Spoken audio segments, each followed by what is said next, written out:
വിവിധ ആവശ്യങ്ങൾ ഉന്നയിച്ചുകൊണ്ട് സ്കൂൾ പാചക തൊഴിലാളി സംഘടന HMS നേതൃത്വത്തിൽ പാലക്കാട് കളക്ടറേറ്റിന് മുന്നിൽ പ്രതിഷേധ കൂട്ടധർണ നടത്തി.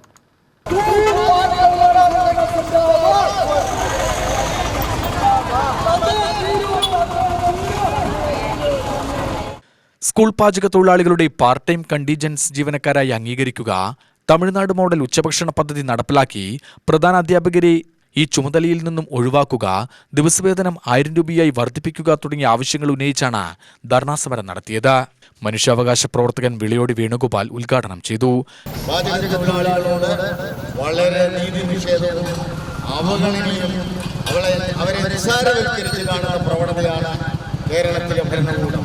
കേരളത്തിലെ ഭരണകൂടം തൊഴിലാളികളുടെ അസംഘടിത മേഖലയിലെ തൊഴിലാളികളെ സംരക്ഷിക്കുന്നതിനെല്ലാം പ്രഖ്യാപനം നടത്തിയിട്ടുണ്ടെങ്കിലും പാചക തൊഴിലാളികളോട് വളരെ, അതുപോലെ തന്നെ അംഗനവാടി പ്രവർത്തകരോട്, അതുപോലെ തന്നെ ആശാപ്രവർത്തകരോടൊക്കെ തന്നെ കേരളത്തിലെ ഇടതുപക്ഷ ജനാധിപത്യ മുന്നണി സർക്കാർ ശക്തമായി അവരെ നീതി നിഷേധം നടത്തിക്കൊണ്ടിരിക്കുകയാണ്.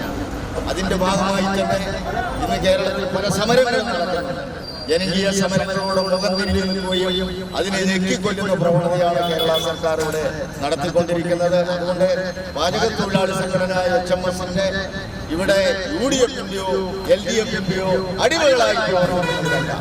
ശക്തമായ നിലപാടുള്ള അവകാശങ്ങൾക്ക് വേണ്ടി എന്നും ചോദ്യം ചെയ്യുന്ന, നിർഭയമായി പൊരുതുന്ന ഒരു പ്രതിപക്ഷ സ്വഭാവമുള്ള അവകാശങ്ങളുടെ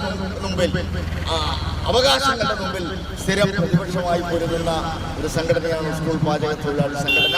ജില്ലാ പ്രസിഡന്റ് സുമിത സുബ്രഹ്മണ്യൻ അധ്യക്ഷയായി. ശ്രീധരൻ തേറമ്പിൽ, TP പാഞ്ചാലി, ഗീതാ പത്മനാഭൻ, വസന്ത Gangadharan, Sudha Chittur, K Kaladharan, Premalatha Gangadharan, M Shanthakumari, KP Sarojini എന്നിവർ പ്രസംഗിച്ചു.